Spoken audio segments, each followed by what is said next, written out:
Hey everybody, welcome back to James Draws Everything, continuing with drawing every country in the world's flag, and today we've got a big one, a big one, literally and figuratively. You don't really got to squint to see this one on my little mini map here. We're going to be doing Brazil. Alright, so Brazil, biggest country in South America by far, fifth largest country in the world, seventh most populated country in the world, and the only country in the Americas that speaks Portuguese as an official language. All right, and you've definitely seen this flag if you're a soccer fan. I'm sorry, it's not football to me; it's soccer. Anyways, before I rile up any of you soccer fans, you hooligans, again, you've definitely seen this flag. It's definitely a unique one. There's only one Brazil. Well, obviously, James. I mean, there's only one flag that kind of has this design. All right, so we'll get right down to it. And as far as history goes, I want to refer you guys, right, little asterisks here on the episode. I want to refer you guys to my Portugal episode, where I talk a little bit about the Portuguese Empire and pluricontinentalism. Because I think that was a good one. I'm very proud of that episode, and it'll give you a lot of backstory on Brazil, right? So outside of the Portuguese, right, Brazil home to a lot of kind of indigenous South American peoples, and a lot of those peoples, they're called, what are they, like untouched tribes or something like that, because those Brazil is, especially once you get into the inside of the country, like the Amazon, right? Brazil, home to the Amazon rainforest. Those are insanely hard places to get to, right? By traditional, normal travel means. So I talked about this in Kyrgyzstan as well yesterday. So if you're an isolated people, you do get, some benefits of not being invaded or attacked by your neighbors, but it also cuts you off from trade and science and all that. So it goes both ways. And yeah, a lot of people's in Brazil, right, are kind of still living in sort of primitive conditions, especially once you get into that rainforest. But Brazil is a whole mess of stuff, right? Brazil is one of the It's got a lot of multiculturalism, just because, right, obviously there's the Portuguese influence, but then also a lot of black, slaves were brought there from Africa, so there's a big black population, and then also a lot of, kind of like race mixing, over the centuries of Brazil's sort of colonial days, and Africans, Portuguese, the indigenous people, all kind of created like almost like a brand new race of people in Brazil. And even a lot of Indians. I mean, India, like the subcontinent India. Brazil is an observer state in the Arab League. So that's kind of odd, right? In Brazil, you don't really think of that as an Arab state, but they're an observer member of that Arab League. So Brazil, a little bit of everything. And whenever you hear somebody talk about Brazil, like and like multiculturalism, sometimes they'll use it as like kind of like a derogatory thing, where they'll say like, Brazil doesn't work because there's just too much and not enough in common. And so that is kind of one of those talking points. Brazil also is always called the country of the future, but then the joke about that as well is that they've been the country of the future for 50 years, and when is the future coming? I don't want to talk too much bad about Brazil, because I think it's got a lot of stuff going on, a lot of cool, unique history and culture there. very, very biodiverse, obviously, with that Amazon rainforest.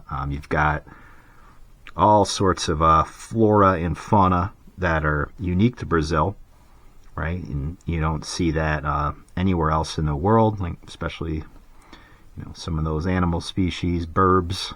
I love the burbs, right? Unique Brazilian burb,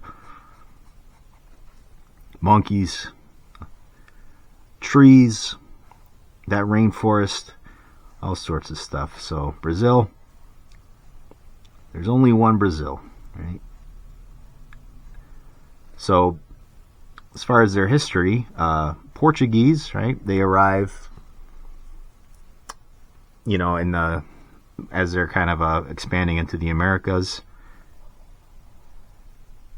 and they have rule over the Brazilian colony for about 300 years.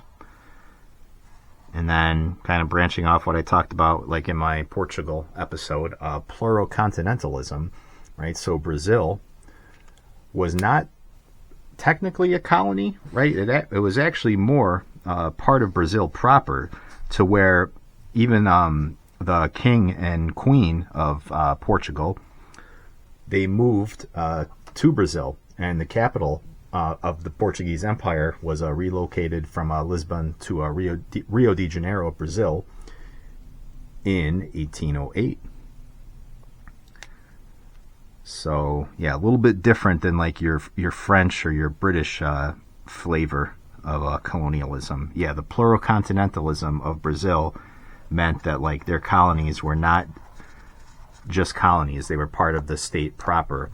And as I mentioned again in that Portuguese episode, Portugal episode, go check it out.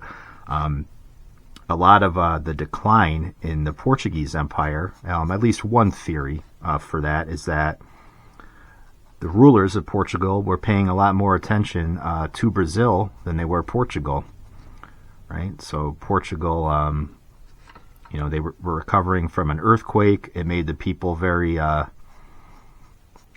of claustrophobic and looking to go elsewhere, just because it really decimated their population. It was one of those like once in a lifetime kind of a black swan events, right? Almost like the plague, or like it's a national scarring event, I like to call them. And yeah, but that didn't last, right? So the Portuguese Empire in the Americas kind of starts coming undone. Brazil declares independence in 1822. They abolish slavery in 1888. And their independence is a little rough, right? So they have a lot of strings of dictatorships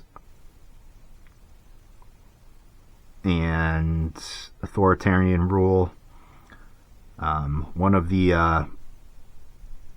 kind of more popular, I don't know if popular is the right word, but more well-known leaders of Brazil was Vargas from 1930 to 1945, and he was a bit of like I guess you'd call him like a social reformer.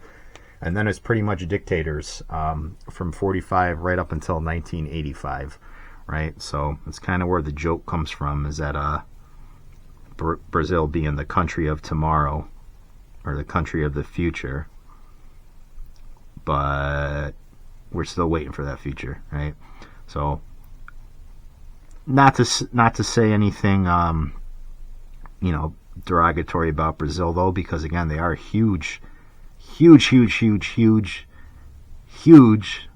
I say huge economy, right? So and they've definitely taken a lot of steps to modernize, almost unlimited natural resources in Brazil.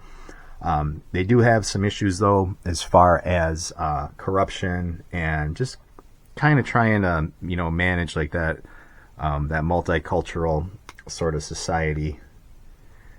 And we did see Brazil in the news quite a bit lately. There was a socialist president that he was actually imprisoned for a long time, and then he came back into power, I believe, fairly recently. And that was a very, very free and fair election. if you know what I mean, international community. So who knows what happened with that? But I always like to say, so the guy before that, Bolsonaro, right? He was kind of coming off of like Brexit, Donald Trump in America. He was kind of called like the Trump, right, of Brazil, right? So he was, making a lot of economic improvements, and you know what that means. It's like you can't have that without human rights abuses, or he wasn't liberal enough. So they went back into communism, right? So an unfortunate song and dance. I mean, not full blown like Soviet communism, but you know what I mean. So they're going bankrupt again, just like Argentina, just like Chile, But then again, they go back and forth because Argentina's got this crazy libertarian dude in a leather jacket as their president now. But yeah, and I always say that with how the United States kind of treated Bolsonaro, it's really weird. And I know we're still in like this baby boomer mindset where we're still fighting the Cold War, even though it's been over for, 30 years now? And it's a different kind of Cold War, though. We're fighting like more for, what was I trying to say here? Not against communism, but against like these, these like kind of right-leaning nation states, and nationality is no longer a thing and all that. But what I always say about Bolsonaro is that if this was 1985, America would have loved to have a president like Bolsonaro, right, in power in Central America, because there was so much communist uprisings there, and we really wanted like somebody who was on our side. But now communism is super cool and awesome again, so we'll see what happens with Brazil. The same song and dance, but we don't need to get into that. Let's stay positive. Let's talk about soccer, right? Brazil, huge soccer country, right? They're probably the most insane fans in the world, right? As far as Brazilian soccer, that's where Pele's from, right? You always hear about these riots in soccer games. Like, they take their stuff seriously. And something about Brazil and riots. And I remember there was an Iron Maiden concert in Brazil, right? Was it Rock in Rio? And that had a riot. So riots in sports stadiums, just kind of part of the deal with Brazil, right? So I don't know if it's some of that Iberian sort of Portuguese / Spanish kind of influence. You see a little bit of that there too. But that is the flag of Brazil. So little history lesson on that. Again, check out my Portugal episode for a little bit more on that. And what does the flag mean? So green with a large diamond and a blue globe. It's got 27 stars in it, right? I just kind of made little dots. And I used a different pen for this. So if you saw that, I used this Jelly Roll pen, right? So this is a paint pen. I can't really do white, that small, so I just kind of cheated and used that. On the equator, it's got the motto Ordem Progresso, which means order and progress. And again, I didn't actually write it, but you get the gist of it. And it's inspired by Portuguese colors. The green represents the House of Braganza, Pedro I, the first emperor of Brazil. And the yellow stood for the Habsburg family, right? So we haven't talked too much about the Habsburgs yet. Maybe when we get to Austria and Hungary, we will. Green also represents the forest. The yellow rhombus is the mineral wealth. And I don't get this one. Maybe you guys can help me out here. But the diamond actually represents the shape of Brazil. Is that a diamond? I guess. All right, whatever. But that's the official explanation, and I guess it's one of only a few flags where the design reflects the shape of the country, right? So Vanuatu, remember, had that V on it, and then there's a couple other ones, and so blue circle and stars, the sky over Rio de Janeiro. On the morning of November 15th, 1889, the day the Republic of Brazil was declared. And I guess the number of stars is also changed over the years as they created new states within Brazil. So it originally started with 21, and now it is at 27 for each state and federal district. So there we go. There's Brazil, right? Very iconic flag. You've definitely seen that if you've ever watched like the World Cup or the Olympics or anything like that. But yeah, that's Brazil. So let me know what you think. Like, comment, and subscribe, and I will catch you on the next video.